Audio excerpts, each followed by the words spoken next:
Right, so here we go, LT230 assembly day, part 1. Don't know how long this will take. Shouldn't take that long, to be honest, but I'm just going to do it on mornings. The weather's turning, it's bitterly cold. I mean, it was cold last time, but now it's even colder, if that's even possible. But fortunately for me, it involves a bit of an oven.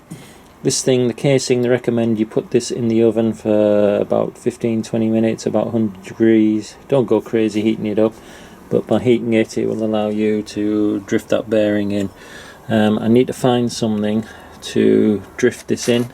They'll just go on the outer edge of the bearing, and then you have to cram that in to here when it's warm. So I'm going to find something. I don't know if to use a hydraulic press yet or to just use a hammer. Sometimes you get a better feel with a hammer, you can tell when it's bottomed out better. But I'll get this in the oven, heating up with a couple of bearings as well I need to do, and hopefully have a short day today. So essentially I just want to get this sorted out, the rear casing. The front one I'm not going to do yet, because you need to do, in order to set the shims, you need the bearing out really. It just makes it easier. So we'll concentrate on the rear one. Also I'm going to do the differential. I've got a box here with new sun gears in. I wasn't happy with mine. Once I'd seen the copper thrust washers had been destroyed and there'd been a lot of movement on my sun gears, I'd put it all back together, and then I thought about it overnight, and I thought it was daft going to all this effort and then putting old worn gears in. So I've also got the heavy duty pin, which will crack open, and the new gears. The thrust washers are already there and the copper bits are already there, so that's good to go. Also I want to put a few bearings on some bits and pieces, but generally these are all the bits. This casing, I'm going to leave it for now, but this also needs to be heated up at some point in order to drop that main huge gear in. But like I say, I need to do all the end floats and pre and all that business, which we'll come to later on. So leaving this one for the time being. I was going to use gaskets on it, but I think it'll be easy to use sealant for this. It had sealant on, and you tend to get a better actual fit with the sealant. So even though I've got the gaskets, I'm going with a sealant on most of them. Some of the superficial stuff I'll just use a gasket with it, like the casings or the covers. So got that to do. Got a few bits to paint as well, so I can't fully assemble it all. So like I say, today is more about getting into preparation so I can get on more the next couple of days. Should only take a day or so. When I say a day, like a morning, I'm going to do just a couple of hours today, and hopefully get something assembled and get some forward process going. Alright, so I'm going with a press, I think. I haven't heated it up yet, don't worry. I'm just doing a test to make sure I can get it all lined up and ready to roll. So I'm going with a press. I'm going to heat that thing up. I've got some selective drifts which they won't get stuck in there, and that's the old bearing. I'll keep testing it on, and it'll line up nicely on the edges of those. So that's just an old bearing that I've broken down. So I think that will be perfect for in there. I've got a backup plan, which is this guy, which is going to go on the top to give me the depth when I start pushing it in. And also I've got a plate which I'm going to use to go over the top as well to give me a better pushing surface, I reckon. So I've got a few options here. It's going to be all fast and furious when you come to push it in. Just get it out the oven as fast as you can, onto the press and get pressing. So that's the plan. Alright, stand back, here we go. He's down, looking.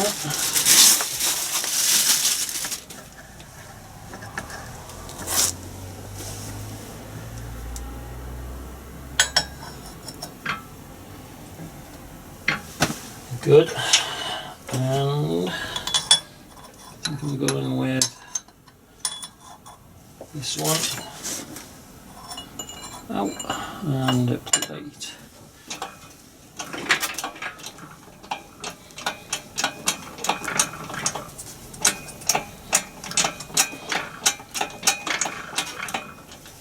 Thing about these,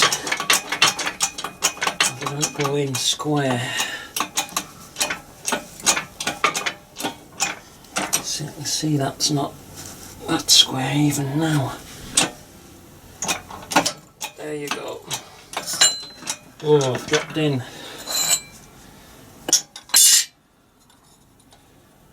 Come on, out you go. I've dropped in easy.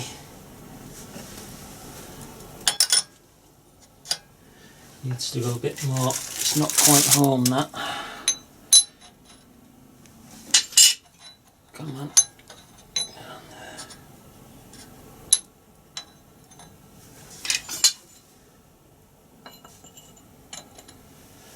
Right. Just didn't quite go all the way.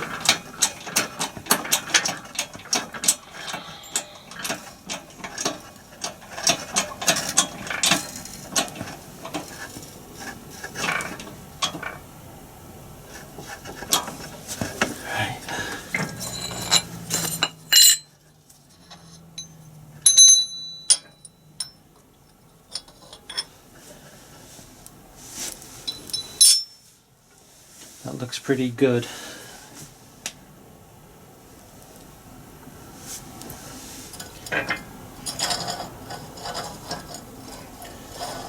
Temptation is just to knock it a bit more.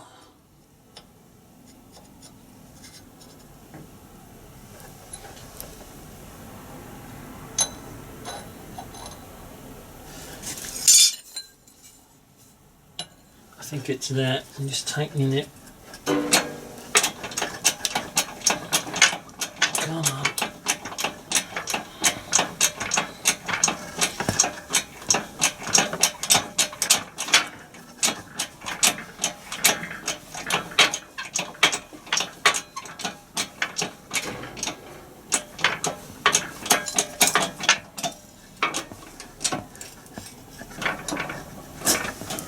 Nope, I'm happy with that.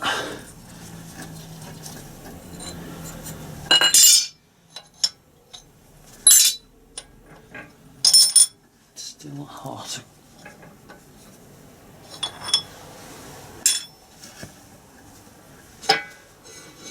And looks seated pretty good. Yeah. Happy with that. Very happy with that. Rear housing. And now it's cooled off. We can get the circlip in. Hopefully it's in well enough.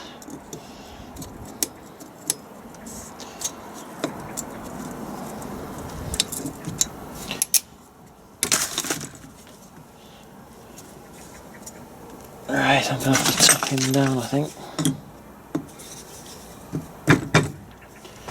That I'm not happy with.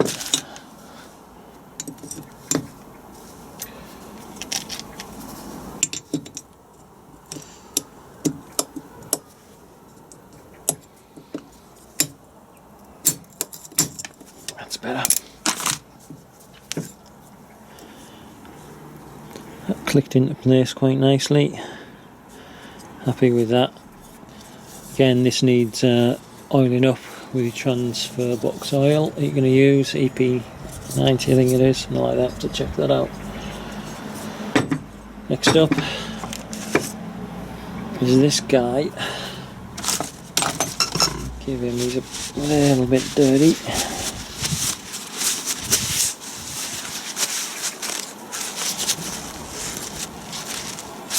Yeah, he's not so bad. And this needs to be, you can press it in or hammer it in. I'm going with the hammer option.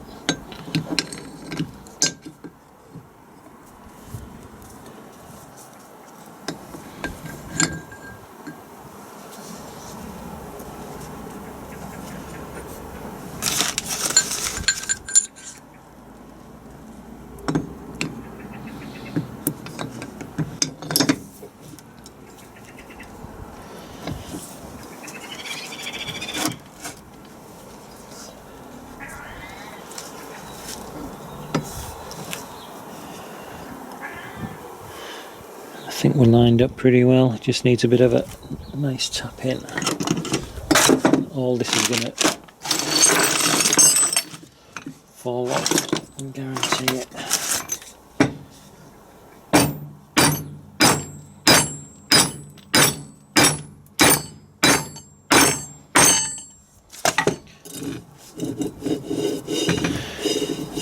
There we go, you can hear the change of tone when you're hammering it. Again, that's seated pretty well, give it one for look.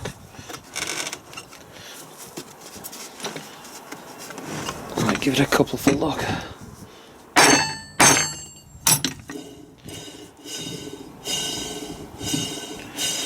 That's him in.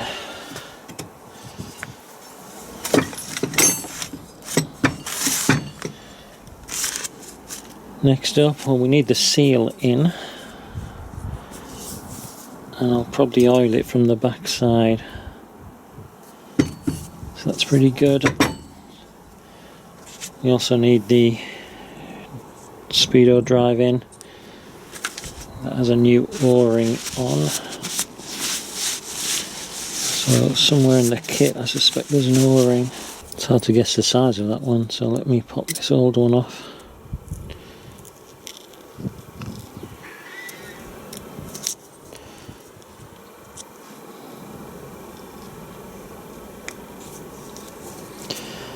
Come on, off you come.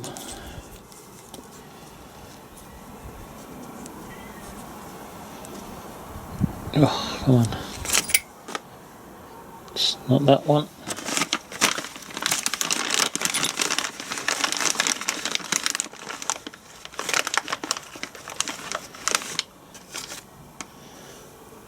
But it is this one.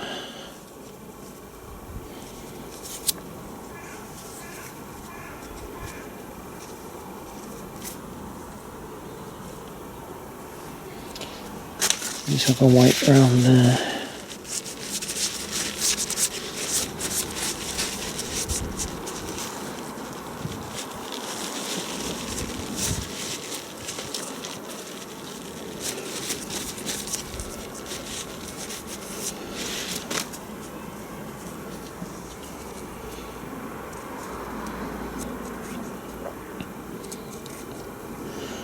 Come on, in you go. Alright.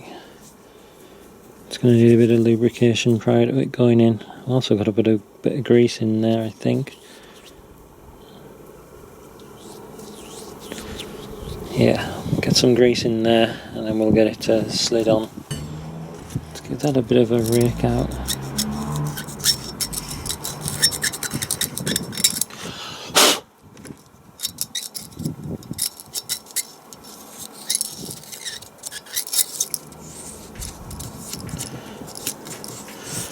Now I'm not sure. If there was anything on there or not. Let's see how it sits in there. But I thought there'd have been a gasket or something on here, but can't see one. I'll have to have a look around and see whether there is something supplied or not. I would think there would be a gasket or a sealant or something on there, so I'm not happy about that. However, we'll get this in.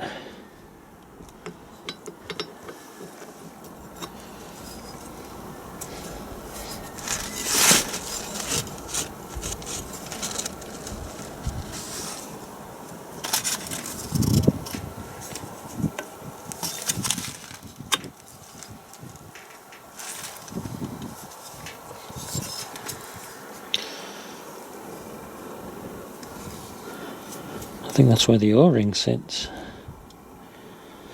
So we'll get the electrical part on. Just going to shove a bit of grease in there as well, not much. Should do it.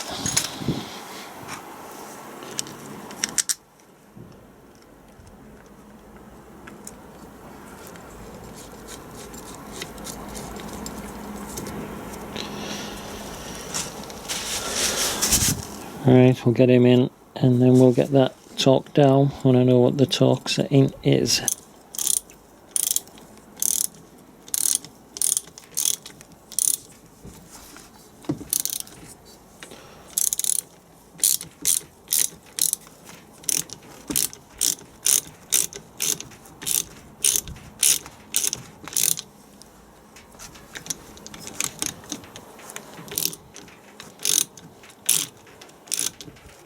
Right.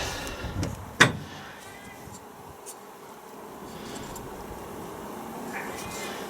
think I'm happy with that. Happy with that.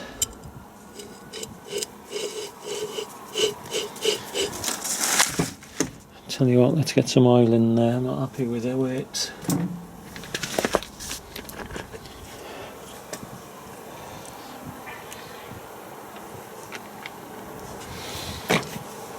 Not much, I just want to store it overnight, so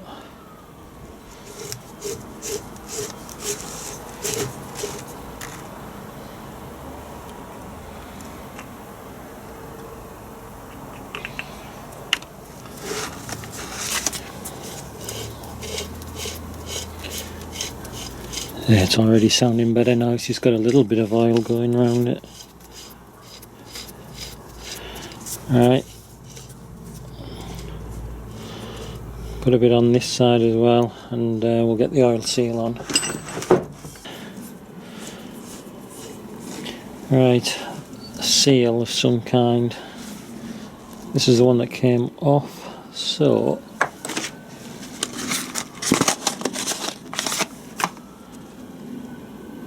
I think it's this guy here.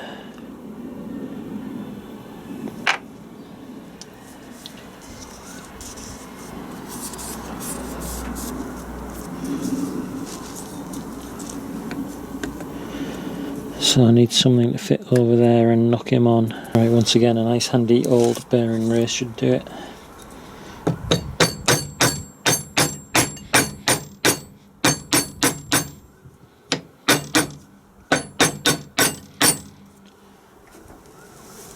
I'm getting that.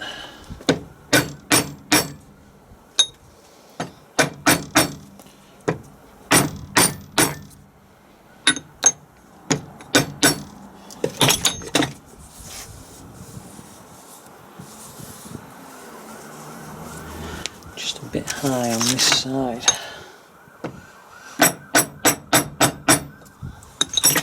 Right, so that's it. I'm calling it a day. My hands are numb, they've gone blue. I'll cover this up for the night, keep it clean, and hopefully carry on with a bit more tomorrow when I receive the bearing that I'm outstanding. It's kind of holding me up at the moment, but this has helped today. It's made some good progress. Used some bits up, and we're getting there. Over and out. So last thing to go on, more or less, is the final drive to the prop shafts, and that needs a bit of a clean up still. I'll do that once it's on, but the surfaces are all clean, and I'm going to pop this on. And I did knock this oil seal down a bit further. The bottom edge of it is supposed to just touch the actual circlip that you put in earlier. I think mine needs to go a bit lower, if I'm honest, but we'll see how this goes. I'll drop it on and get a feel for it. That's not bad actually. I'll pull all down later on. So we've got that. We've got a brand new felt washer. I'll try and put him on. And we're just going to reuse the washer that came off. I'll pull him down, and then you're supposed to renew these nylock nuts. Mine are in good condition. I'm not going to renew them, I'm just going to reuse it, and we'll get him on. Right, so this needs tightening up to 162 Newton meters, which is pretty tight, and it's also pretty awkward to do. There is a special tool that'll fit on here, which I don't have. It costs a fair bit of money just to do a couple of nuts, so I am going to fiddle it. I'm going to put some old nuts on here, or you can get some kind of pry bar just below where the thread is, but I'm going to put some nuts on as well and get an extension on that and get that tightened up to 162 Newton meters. Now, one thing I've noticed is you can tell the rear flange member opposed to the front one. It's easy to get them mixed up once they're off the vehicle, but you can tell the rear one, it's actually got holes in here which locate the drum brake for the handbrake, So this one for the rear has holes in, the front one won't have the holes in, so don't worry about getting them mixed up. They do look similar, but they are slightly different in depth. So that's pretty much the rear housing done. I'm leaving my handbrake drum off and all the bits associated with it. I'm going to put that on once it's on the actual vehicle, because when I was lifting it off, the whole transfer box off the vehicle, it seemed to get in the way a lot, and leaving it off at this time will give me room to manoeuvre when I lift it back onto the vehicle. It's easy enough to put on when it's on the car, so I'm leaving that off for now. I'm going to give these flanges a clean up, and I'm going to get this torqued up off camera and just get a little bit lubricated up on the threads as well, some copper slip, and make them nice and tidy to receive everything, and then I'll sign that one off more or less. Now next thing, this would normally be put onto the main housing.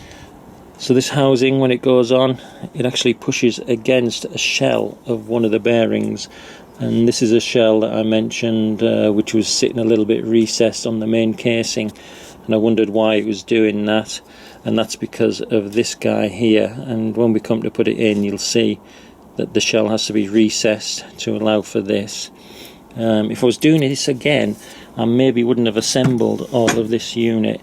I'd probably have set the shell in position and used this, bolted it down temporarily with some slave bolts, and then maybe drifted the actual shell into a better location, if that makes sense. As it is, because I've got all this workings in, I'm not going to be able to get access to the shell, so I'm going to have to use some kind of feeler gauge setup, which the book recommends, or some kind of DTI to measure it. So yeah, if I was doing it again, I would definitely leave all of this off, put just the housing on, and sort out where that actual shell for the bearing goes. You'll see when I come to do the main casing when I'm on about a bit clearer. Just to make matters worse, as if the cold wasn't hard enough, just to add to that pain and torture, it's now actually snowing as well. It just gets better and better.